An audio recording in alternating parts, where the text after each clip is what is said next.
வணக்கம் சார். இன்று கடந்த 3 நாட்களாகவே தொடர்ந்து அதிமுக எம்எல்ஏக்களின் கூட்டத்தை செங்கோட்டையன் முன்னாள் அமைச்சர் செங்கோட்டையன் புறக்கணிப்பதற்கு கேசி கருப்பண்ணன் விவகாரம் மட்டும்தான் காரணம் என்றும் அது தொடர்பாக இன்று சமரச பேச்சுவார்த்தை இருதரப்பிலும் நடைபெற்று விட்டது என்றும் அதன் எதிரொலியாகத்தான் இன்று பேட்டியில் எடப்பாடி பழனிசாமி நாங்கள் அனைவரும் ஒற்றுமையாகத்தான் இருக்கிறோம் என்றும் கூறியிருக்கிறார்கள். மற்றொரு மிக முக்கியமான ஒரு விஷயம், இன்று ஓபிஎஸ் அணியினரும் அதிமுகவினர் கொண்டு வந்த அந்த அதிமுக சார்பில் கொண்டு வரப்பட்ட அந்த நம்பிக்கையில்லா தீர்மானத்தை ஆதரித்து வாக்களித்திருக்கிறார்கள். அதனால் இப்போது அதிமுகவில் ஓபிஎஸ் அணி மற்றும் எடப்பாடி பழனிசாமி தலைமையிலான அந்த அணி மற்றும் அதிருப்தியாளர் என்று கூறப்பட்ட செங்கோட்டையன் எல்லாருமே இந்த தீர்மானத்தை ஆதரித்துதான் அவர்கள் வாக்களித்திருக்கிறார்கள். இந்த சூழ்நிலையில் அதிமுக ஒன்றிணைந்து விட்டதா இல்லது செங்கோட்டையன் கேசி கருப்பண்ணன் விவகாரம் மட்டும்தான் அந்த பிரச்சனைக்கு காரணமா? நீங்க என்ன தான் நினைக்கிறீங்க? அனைத்து இந்திய அண்ணா திராவிட முன்னேற்ற கழகத்தை பொறுத்தளவில் மரியாதைக்குரிய இந்த கட்சியினுடைய நிறுவன தலைவர் புரட்சித் தலைவர் எம்ஜிஆர் அதை தொடர்ந்து கட்சியை ஒரு 28-30 ஆண்டுகளாக கட்டி காப்பாற்றி வழிநடத்திய மறைந்த முன்னாள் முதலமைச்சர் செல்வி ஜெயலலிதா ஆகியோர் காலத்தில் இருந்த அந்த ஒரு ஒற்றுமை என்பதும் ஒரு வலிமை மிக்க சக்தி என்பதும் குறைந்து விட்டது அப்படிங்கிறது தான் 2024 நடைபெற்ற நாடாளுமன்ற பொது தேர்தலில் வெளிப்படையாகவே தெரிந்தது. அப்போது இந்த தோல்வி என்பது அதிமுகவை ஒரு பெரிய பின்னடைவிற்கு கொண்டு சென்று விட்டது, ஒரு சரிவை சந்தித்திருக்கிறது.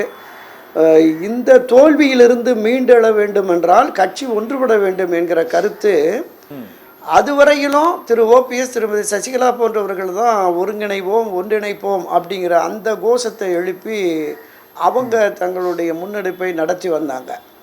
ஆனால் இந்த தேர்தலுக்கு பிறகுதான் திரு எடப்பாடி பழனிசாமி தலைமையிலான அதிமுகவிலிருந்தே முன்னணியினர் குரல் கொடுக்க ஆரம்பிச்சிட்டாங்க. கட்சி மீண்டும் ஒன்றிணைந்து ஒரு வலிமை மிக்க அதிமுக உருவானால்தான் திராவிட முன்னேற்ற கழகத்தை நாம் தேர்தலில் வீழ்த்த முடியும் அப்படிங்கிற அந்த எண்ணத்திற்கும் மன உணர்வுக்கும் ஆளாகிதான் கடந்த ஜூலை மாதம் நினைக்கிறேன் நம்ம ஏற்கனவே பல பதிவுகளில் பேசியிருக்கோம்.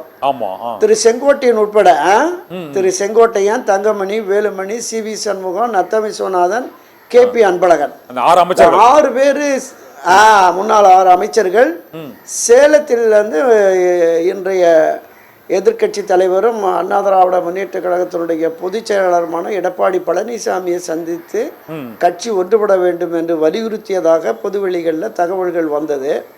ஆனா இதை கூட ஏற்க மறுத்து திரு எடப்பாடி பழனிசாமி இவர்கள் என்னை சந்தித்ததாகவும் கட்சி ஒன்றிணைய வேண்டும் என்று வலியுறுத்தியதாகவும் சொன்னது பச்சை பொய் அப்படின்னு சொன்னார். அப்ப அதுவுமே இந்த 6 முன்னணி தலைவர்கள் மத்தியிலும் ஒரு பெரிய அதிருப்தியை, ஒரு மன கலக்கத்தை ஏற்படுத்தினது. ஒரு கட்சியை வழிநடத்துகிற ஒரு முதன்மை பொறுப்பில் இருக்கிற ஒருவர் இப்படி மூத்த நிர்வாகிகள் சந்தித்ததையே பச்சை பொய் என்கிறாரே, இவரை நம்பி எப்படி பயணிப்பது என்கிற எண்ணத்திற்கும் உணர்வுக்கும் ஆளாகி விட்டார்கள். நீங்க 6 பேர் சந்தித்தது முழுக்க 100% உண்மை. நான் ஏற்கனவே இதில் இந்த 6 பேரில் ஒரு 3-4 பேரை நான் சந்தித்ததாகவே சொன்னேன். சரி. அப்போ தன்னை சந்தித்து வலியுறுத்தினார்கள். அது இப்போதைக்கு சரி வராது என்று சொல்லிவிட்டேன் என்று உண்மையை சொல்லியிருக்கலாம்ல. பேசணும் வேற ஒன்று அதில் சொல்வது அதுதான் அவங்களுக்கு மிகப்பெரிய வருத்தம். அப்ப இந்த நிலைப்பாடு ஒற்றை தலைமை என்று திரு எடப்பாடி பழனிசாமி வந்ததற்கு பிறகு கட்சியில பிளவுகள் உருவாகிறது, மனத்தாங்கல் ஏற்படுகிறது, உட்கட்சிக்குள்ளேயே ஒரு ஒற்றுமை இல்லை. பல பகுதிகளில் நாம பார்க்கிறோம். கள ஆய்வுக்கு போன போது கலவரங்கள், கலகங்கள், இதை தாண்டி பொது மேடைகளில் முன்னாள் அமைச்சர்கள் ஒருத்தருக்கு ஒருத்தர் ஒரு எதிர் நிலைப்பாட்டை எடுப்பது, இந்த மாதிரியான போக்கு இருக்கிறது. இது சரிப்படாது. எனவே ஒன்றுபட வேண்டும் என்கிற கருத்தாக்கம் பலர் மத்தியிலும் இருந்தது.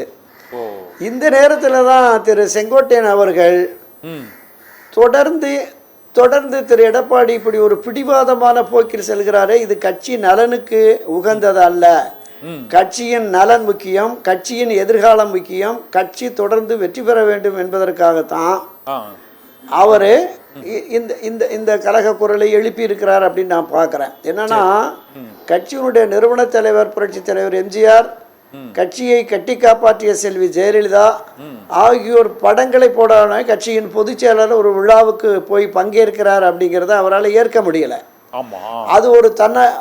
அது ஒரு விவசாய அமைப்பு, அவங்க தனியாக செய்கிறார்கள் அப்படின்னு சால்ஜாப்பு சொன்னாலும் திரு எடப்பாடி பாக்கெட்டில் அந்த அம்மா படம் வச்சிருக்காருல்ல இன்னும். அதிகாரபூர்வமா கொடுத்துருக்கலாம் சார். இது இன்னே வரை கொடுக்கலையா? ஒரு அதிகாரபூர்வமா ஒரு இல்லை ஒரு விளக்கம் கொடுக்கல. அது அவங்க நடத்துனாங்க, நான் போனேங்கிற மாதிரி சொல்றாரு.